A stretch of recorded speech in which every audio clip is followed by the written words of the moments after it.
नमस्कार स्टूडेंट्स, मैं डॉक्टर अनिल। अभिप्राय में आप सभी का बहुत बहुत स्वागत है। हमारे इस YouTube चैनल पर आपको निरंतर निशुल्क कक्षाएं प्रदान की जा रही हैं। उसी क्रम में आज हम एक नए टॉपिक के साथ आपके साथ चर्चा करेंगे, इसका अध्ययन करेंगे। वो है जिला प्रशासन। जिला प्रशासन के अंतर्गत जो प्रश्न पूछे गए हैं विगत परीक्षाओं में, आज हम उन सभी प्रश्नों की विस्तार पूर्वक चर्चा करने जा रहे हैं। District administration, RAS, SI, second grade, college lecturer, जिसे वर्तमान में सहायक प्रोफेसर या असिस्टेंट प्रोफेसर कहा जाता है, और भी जो कोई राजस्थान के स्तर की परीक्षाएं हैं उनमें जिला प्रशासन का टॉपिक होता ही है। आज हम जिला प्रशासन से संबंधित जो विगत प्रश्न हैं विगत परीक्षाओं के, उन PYQs को आज हम सॉल्व करेंगे। जैसे आज हमारे सामने पहला प्रश्न है, जिला आपदा प्रबंधन प्राधिकरण का अध्यक्ष कौन होता है? तो जिला आपदा प्रबंधन प्राधिकरण का अध्यक्ष जिला कलेक्टर होता है, क्योंकि कलेक्टर जिले का सर्वोच्च अधिकारी होता है। तो सर्वोच्च अधिकारी होने के नाते वो जिला आपदा प्रबंधन प्राधिकरण का भी अध्यक्ष होता है।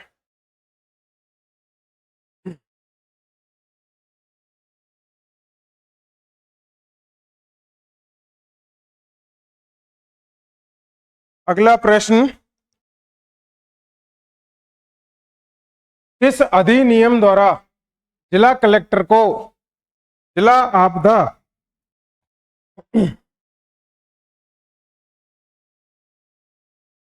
जिला आपदा प्रबंधन प्राधिकरण का अध्यक्ष बनाया गया?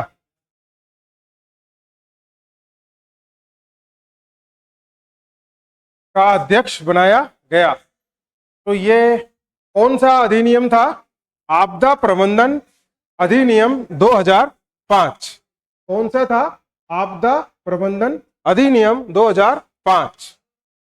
जो जिला प्रशासन है,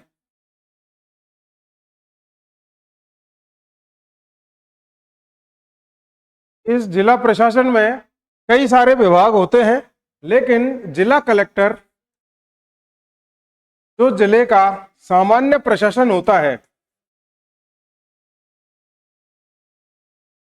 उसका संचालक होता है, और जिले का सर्वोच्च अधिकारी और जिले का प्रशासक होता है। सामान्य प्रशासन, क्योंकि मान लीजिए जैसे कि पुलिस, तो पुलिस पर इस कलेक्टर का, जिला कलेक्टर का, जिसको हम डीएम भी बोलते हैं, ठीक है, डीएम भी बोलते हैं, तो जिला कलेक्टर का भी नियंत्रण होता है, और पुलिस के ऊपर जिला स्तर पर एसपी का भी नियंत्रण होता है। तो एसपी पुलिस का आंतरिक प्रशासन देखता है, जबकि सामान्य प्रशासन पुलिस का जिला कलेक्टर देखता है। जो जिले की पुलिस है वो जिला कलेक्टर के नियंत्रण में होती है। इसी प्रकार से आप कोई भी पुलिस की तरह विभाग देख सकते हैं, चाहे शिक्षा विभाग है, चिकित्सा है, फॉरेस्ट डिपार्टमेंट, वन विभाग है, जितने भी जिला स्तर के जो भी सरकारी डिपार्टमेंट्स होते हैं उनका आंतरिक प्रशासन उनके अधिकारी देखते हैं, परंतु उसका सामान्य प्रशासन और उस पर जो नियंत्रण होगा वो जिला कलेक्टर का होता है। तो ये हमने देखा कि जिला आपदा प्रबंधन प्राधिकरण का अध्यक्ष जिला कलेक्टर को 2005 में बनाया गया था। तो हमने देखा कि जिला प्रशासन, सामान्य प्रशासन जो जिला प्रशासन में चलता है उसको डीएम अर्थात जिला कलेक्टर कंट्रोल करता है। जो सामान्य प्रशासन होता है वो कार्यपालिका का अंग होता है। ये देखिए अगला प्रश्न है, कौन सा एक कथन सत्य नहीं है? तो इसमें कौन सा कथन सत्य नहीं है? 1772 में वारेन हेस्टिंग्स द्वारा जिला कलेक्टर का पद सृजित किया गया, बिल्कुल सही है। 1772 में जिला कलेक्टर का पद सृजित किया गया था। जिले में जिला कलेक्टर मुख्य प्रोटोकॉल अधिकारी होता है, बिल्कुल सही है। जिले का सर्वोच्च अधिकारी होने के नाते ये मुख्य प्रोटोकॉल अधिकारी भी होता है। भारत के संविधान के अनुच्छेद 233 में जिला न्यायाधीश शब्द का उल्लेख किया गया, बिल्कुल सही है। पूरे संविधान के अंदर अगर जिला शब्द का कहीं प्रयोग हुआ है तो वो अनुच्छेद 233 के अंतर्गत जिला न्यायाधीश के संदर्भ में हुआ है, ठीक है। रैमजे मैकडोनाल्ड ने संस्थागत करिश्मा कहा कलेक्टर को, ये गलत है, क्योंकि ये संस्थागत करिश्मा जो कहा था वो रजनी कोठारी द्वारा कहा गया था। इसके द्वारा? रजनी कोठारी के द्वारा। तो इसके ये 3 सही है और ये चौथा गलत है।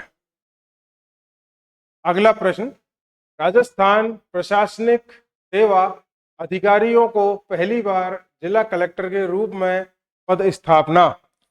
भाई ये आरएएस जो ऑफिसर्स होते हैं इनको डायरेक्ट कलेक्टर लगा दिया गया था, डीएम बना दिया गया था आरएएस ऑफिसर्स को। वो वर्ष 2009 में पहली बार इस प्रकार का जब प्रयोग किया गया था। तत्कालीन मुख्यमंत्री अशोक गहलोत की सरकार थी और उस समय जो आरएएस इस स्तर तक आ गए थे कि हम 20-25 वर्ष की सेवा पूरी कर चुके हैं और अब हमारा प्रमोशन आईएएस में होकर और कलेक्टर पद पर पहुंचना चाहिए। तो इनके जो डिले हो रहा था वो सारे उन अधिकारियों को जो है चयनित करके और सीधी डायरेक्ट क्या बना दिया गया था? कलेक्टर बना दिया गया था, आरएएस रहते हुए कि इनका जब तक आईएएस में प्रमोशन प्रस्तावित है तब तक इनको कलेक्टर लगा दिया जाए, क्योंकि अब तक ये कलेक्टर बन चुके होते 20-25 वर्ष की सेवा पूरी करने के बाद। तो ये कब हुआ था? वर्ष 2009 में तत्कालीन मुख्यमंत्री अशोक गहलोत की सरकार के द्वारा। अगला प्रश्न देखिए, जिला कलेक्टर किस सेवा का सदस्य होता है?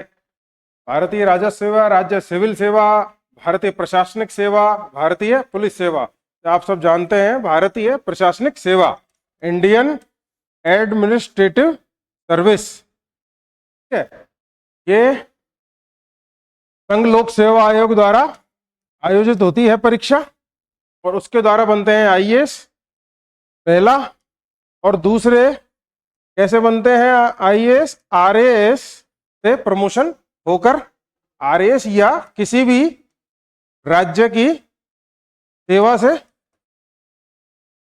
ठीक है ना, उससे प्रमोशन लेकर करीब 20 से 25 साल की जिनकी सेवा हो चुकी है आरएएस रहते हुए, उनको फिर आईएएस में प्रमोशन दिया जाता है। तो ये आईएएस बनने के 2 प्रोसीजर हैं, एक तो डायरेक्ट संघ लोक सेवा आयोग द्वारा परीक्षा देकर और हम आईएएस परीक्षा देकर आईएएस बनते हैं, और दूसरा आरएएस के थ्रू जो सेलेक्टेड है और 20-25 साल की सेवा पूरी कर चुके हैं वो इसमें प्रमोशन लेकर आईएएस बनते हैं।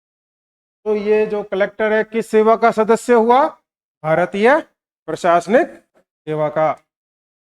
अब अगर इसको हम राज्य के स्तर पर देखें तो जैसे जिला, मैंने अभी आपको बताया कि हमारा जो देश है वो कैसे विभाजित है? विधायिका, न्यायपालिका और कार्यपालिका।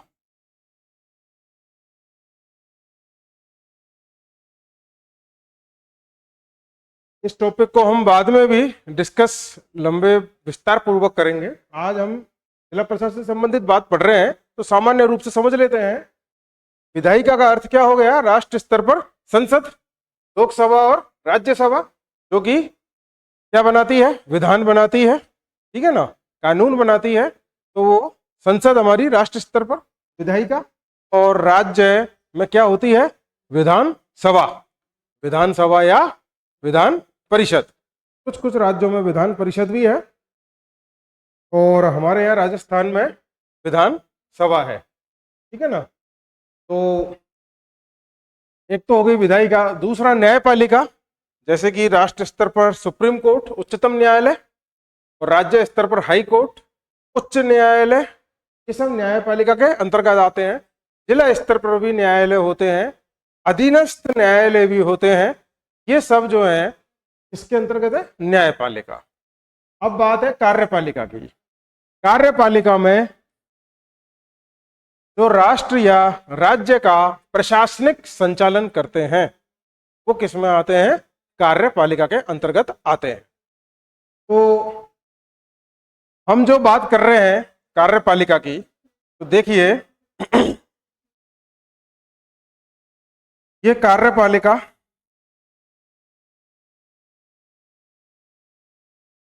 का जो संचालन करते हैं, एक तो होते हैं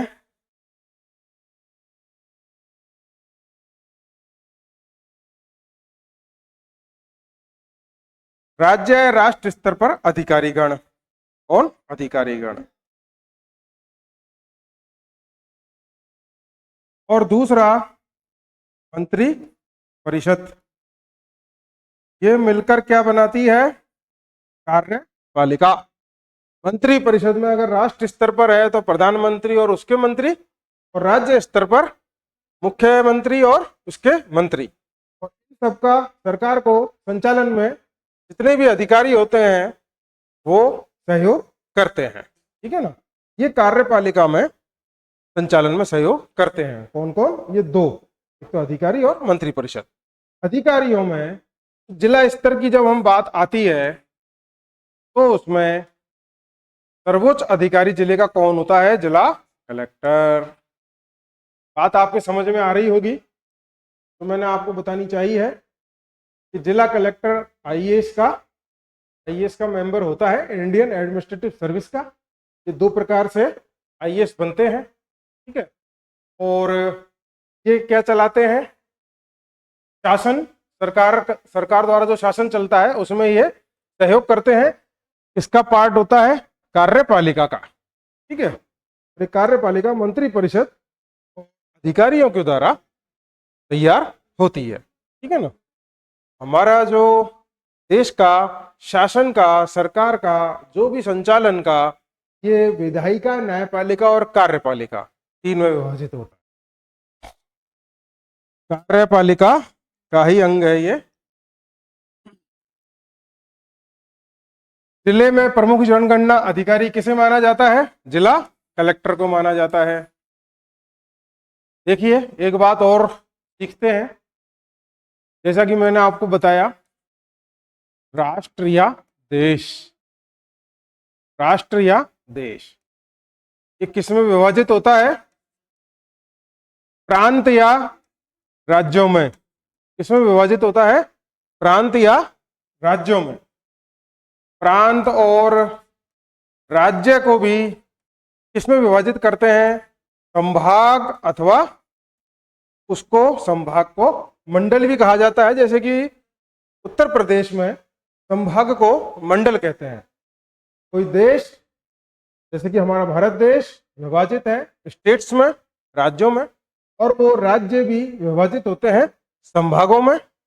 और उस संभाग का सबसे बड़ा अधिकारी जो होता है वो होता है डिविजनल कमिश्नर। डिविजनल कमिश्नर जिसे हम क्या कहते हैं? संभागीय आयुक्त। डिविजनल कमिश्नर को हम क्या बोलते हैं? संभागीय आयुक्त, क्योंकि ये संभाग का सर्वोच्च अधिकारी होता है, संभागीय आयुक्त। और ये संभाग किसी भी राज्य में 4-5 से लेके और 10-12 तक हो सकते हैं। बड़े राज्यों में अधिक होते हैं, छोटे राज्यों में इनकी संख्या 3 या 4 भी हो सकती है संभाग की। फिर ये संभाग किसमें डिवाइड होता है? डिस्ट्रिक्ट्स में, जिलों में, ठीक है ना। एक संभाग के अंतर्गत 3, 4 या 5 जिले हो सकते हैं। और ये जिला किसमें होता है विभक्त? उपखंड। इसमें उपखंड में, ठीक है ना, सब डिवीजन में। सब डिवीजन का जो सर्वोच्च अधिकारी है कौन होता है? एसडीएम। जिले का सर्वोच्च अधिकारी कौन होता है? डीएम या जिला कलेक्टर। और संभाग स्तर पर कौन होता है? Divisional commissioner. और राज्य स्तर पर कौन होता है? चीफ सेक्रेटरी, मुख्य सचिव। ठीक है ना, ये आपके नीचे से ऊपर तक क्रम है। राज्य स्तर पर कौन हो गया? Chief secretary. और अगर देश की बात करें तो देश का सबसे बड़ा आईएएस कौन होता है? Cabinet secretary. कैबिनेट सेक्रेटरी कौन होता है? देश का सबसे बड़ा आईएएस अधिकारी कैबिनेट सेक्रेटरी। तो ये आपने बात को समझा कि जिले में प्रमुख जनगणना अधिकारी कौन होता है? जिला कलेक्टर होता है। आपके ये जो पदानुक्रम है इनका वो समझ में आया होगा। हालांकि अब हम उपखंड की बात करें तो उपखंड को भी किसमें विभाजित कर दिया जाता है? तहसील में।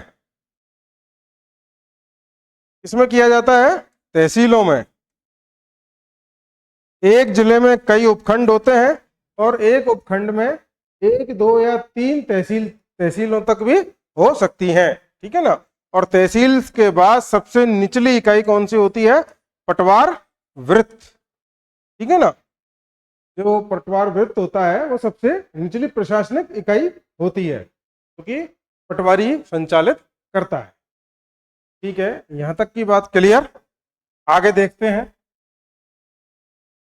जिला स्तर पर कानून व्यवस्था बनाए रखने का दायित्व होता है, तो ये किसका होता है?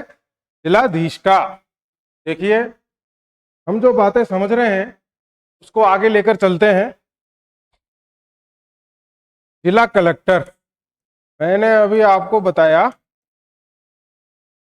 कि ये डीएम बोला जाता है, अर्थात जिला मजिस्ट्रेट। जिला कलेक्टर को जिला मजिस्ट्रेट भी बोलते हैं। ठीक है ना, डीएम भी कहा जाता है। कानून व्यवस्था के लिए ये मजिस्ट्रेट की भूमिका निभाता है, क्योंकि मजिस्ट्रेट को हम क्या कहते हैं? दंडनायक। कानून व्यवस्था हेतु ये दंडनायक की भूमिका में होता है जिला स्तर पर। तो इसका सही आंसर है जिलाधीश। अच्छा, जैसे जिले में कानून व्यवस्था के लिए कलेक्टर दंडनायक के रूप में है, उसी प्रकार से उपखंड में कानून व्यवस्था के लिए कौन जिम्मेवार होता है? एसडीएम होता है।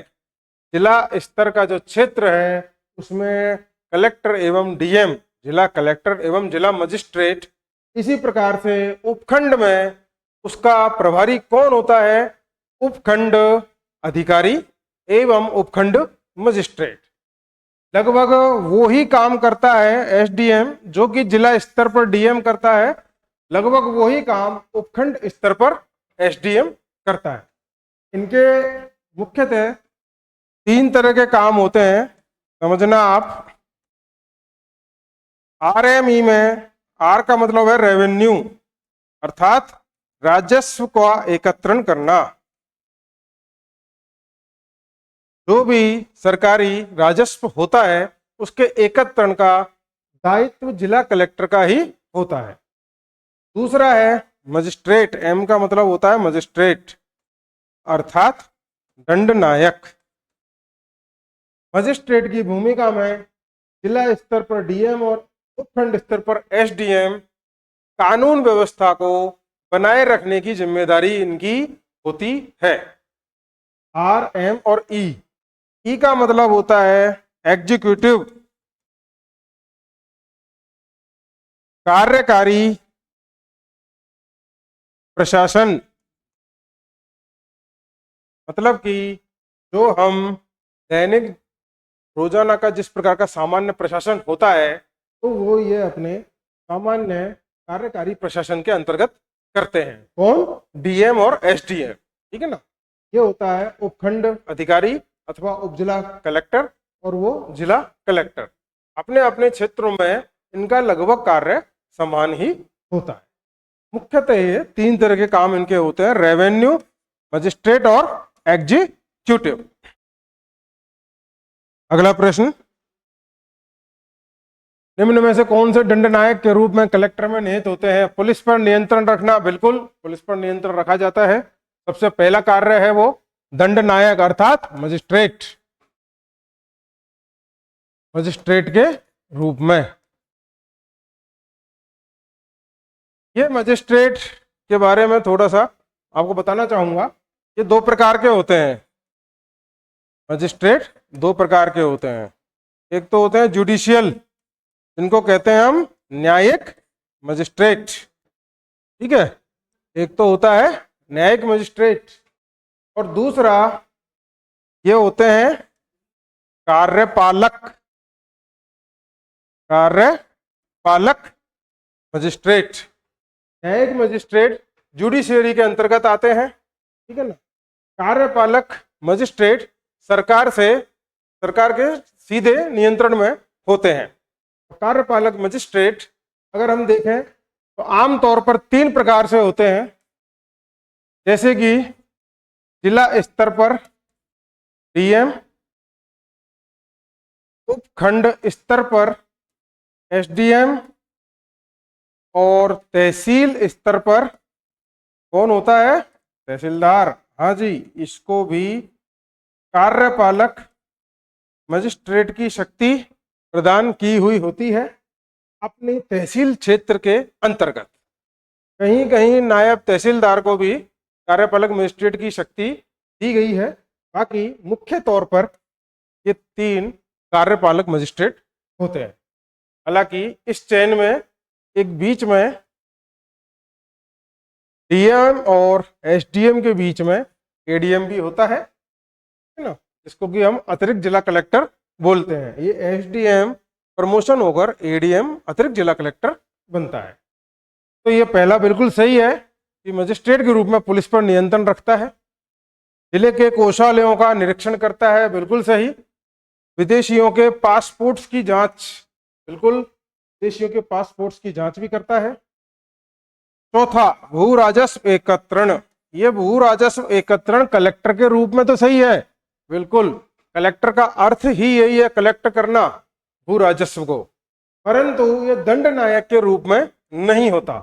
मजिस्ट्रेट के रूप में वो 1, 2 और 3, ये तीनों बिल्कुल वाक्य सही है। तो इसका उत्तर होगा 1, 2 व 3। ठीक है, यहाँ तक आपकी बात बिल्कुल समझ में आ रही होगी। आगे चलते हैं। जिला दंड नायक के रूप में जिला कलेक्टर की शक्तियां हैं। तो मजिस्ट्रेट के रूप में कानून में व्यवस्था बनाए रखना, पुलिस पर नियंत्रण रखना, विदेशियों के पारपत्रों की जांच करना, लगभग प्रश्न वैसा ही है। ये भू राजस्व का एकत्रण वो कलेक्टर के रूप में करता है, परंतु मजिस्ट्रेट के रूप में इन 3 कार्यों को करता है। इसमें ये तीनों ही सही हैं। का आंसर है 1, 2 और 3।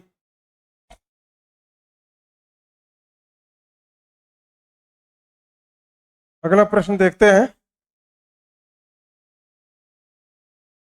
सरकार की आंख, कान तथा बाहों की भांति जिले में कौन कार्य करता है? तो जिले में कौन करता है? जिलाधीश, जिला कलेक्टर। अभी मैंने आपको बताया कि संभाग स्तर पर संभागीय आयुक्त होता है, जिला स्तर पर जिलाधीश होता है। सरकार के जो भी कार्य हैं, चाहे वो शासन, प्रशासन, पॉलिसी मेकिंग, ये सब किसके थ्रू करती है सरकार? जिलाधीश के। जिला स्तर पर वो उसका आंख, कान और बाहें कहा जाता है। कौन? जिला कलेक्टर। किसका? सरकार का। ठीक है, तो इसका आंसर ये हुआ। नेक्स्ट, निम्न में से कौन सा कार्य राजस्थान में जिला कलेक्टर से संबंधित नहीं है? नहीं है तो ये देखिए आप, इसमें इसका आंसर है ये ही नहीं है। बाकी जिले में कानून व्यवस्था बना के रखता है, जिले की विकास परियोजनाओं की निगरानी करना, बिल्कुल सही बात है। सरकार द्वारा जो भी विकास किया जा रहा है तो जिला स्तर पर उसकी जो भी निगरानी या निरीक्षण होगा वो जिला कलेक्टर के द्वारा ही होगा। जिला प्रशासन एवं राज्य सरकार में बहुत बड़ा काम है, कोऑर्डिनेशन करता है, क्योंकि जितनी भी पॉलिसी मेकिंग है, डेवलपमेंट्स प्रोग्राम्स हैं, प्लान्स हैं, स्कीम्स हैं, योजनाएं हैं सरकार की, वो सब जिला स्तर पर जब संचालित की जाती हैं तो उसकी पूरी तरह से जवाबदेहिता जिला कलेक्टर की ही होती है और वो सरकार से डायरेक्ट संपर्क में होता है। ठीक है ना, तो ये बिल्कुल सही है और ये गलत है, क्योंकि इसमें जिला कलेक्टर का संचालन का कार्य होता है कि वो चुनावों को अच्छी तरह से शांतिपूर्ण जिले के पुलिस अधीक्षक की सहायता से और उनको संपन्न करवाए। बाकी इसकी जो अधिसूचना है वो राज्य निर्वाचन आयोग जारी करता है, तो ये जिला कलेक्टर से संबंधित नहीं है। बाकी सारी चीजें जिला कलेक्टर से संबंधित है। ठीक है, आपके यहाँ तक समझ में आ रहा होगा, बहुत अच्छा कि जिला प्रशासन में जिला कलेक्टर की क्या भूमिका होती है। नेक्स्ट, किसने जिलाधीश को संस्थागत करिश्मा कहा है? इसका उत्तर क्या है? रजनी कोठारी। रजनी कोठारी द्वारा जिला कलेक्टर को संस्थागत करिश्मा कहा गया था। देखिए, आपके बहुत अच्छी तरह से बातें समझ में आई होंगी कि एक जिला, कई सारे पिछली हमने स्लाइड्स में बातें देखी हैं जो उनको मैं रिवाइज कर रहा हूं, उपखंडों में विभाजित होता है। उपखंड कई सारे तहसीलों में विभाजित होते हैं और तहसील पटवार वृत्तों में। पटवार वृत्त का अधिकारी कौन? पटवारी। तहसील में तहसीलदार। उपखंड में एसडीएम, जिसे हम उपखंड अधिकारी एसडीओ भी बोलते हैं, और उपखंड से ऊपर जिला स्तर पर जिला कलेक्टर होता है। इस जिला कलेक्टर को दो प्रकार से, एक तो अधिकारी, सामान्य प्रशासन का अधिकारी, वो कलेक्टर के रूप में होता है, जबकि दूसरा इसको जो मजिस्ट्रेट पावर होती है कार्यपालक मजिस्ट्रेट की, ठीक है ना, जिसे हम क्या बोलते हैं? दंड नायक। कार्यपालक मजिस्ट्रेट की जो इसको पावर होती है वो दंड नायक के रूप में होती है। जिला कलेक्टर एवं जिला मजिस्ट्रेट, आपने जहां भी कहीं पढ़ा लिखा देखा होगा तो वो क्या होता है? जिला कलेक्टर एवं जिला मजिस्ट्रेट। इसी प्रकार से ये जिला उपखंडों में विभाजित होता है, तो वहां भी उपखंड का अधिकारी, ठीक है ना, उप जिला कलेक्टर भी बोलते हैं हम, और वो उपखंड का मजिस्ट्रेट भी होता है। तो जैसे जिला कलेक्टर एवं जिला मजिस्ट्रेट, उसी प्रकार से उपखंड अधिकारी एसडीओ सब डिविजनल ऑफिसर और SDM sub divisional magistrate, sub divisional magistrate, ये किसके अंतर्गत? उपखंड स्तर पर होता है। ऐसे ही फिर उपखंड तहसीलों में विभाजित होते हैं, वो तहसीलदार कहलाता है। ये बात हमारे यहाँ तक पूरी तरह से समझ में आ चुकी है। ये जिला स्तर पर कलेक्टर बनने के लिए आईएएस का मेंबर होना चाहिए और उपखंड स्तर पर बनने के लिए आरएएस या राज्य सेवा का अधिकारी होना चाहिए। देखिए, एक चीज पदानुक्रम में अगर हम जिला स्तर पर देखें तो डीएम के समकक्ष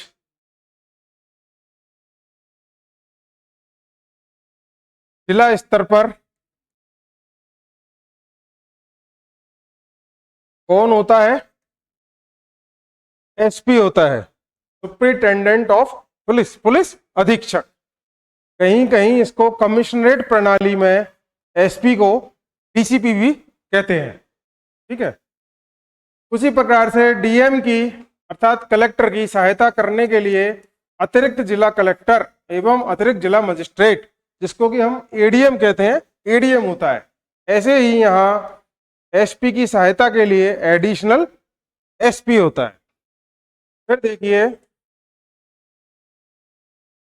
डीएम से नीचे उपखंड स्तर पर एसडीएम होता है और इसका समकक्ष कौन होता है?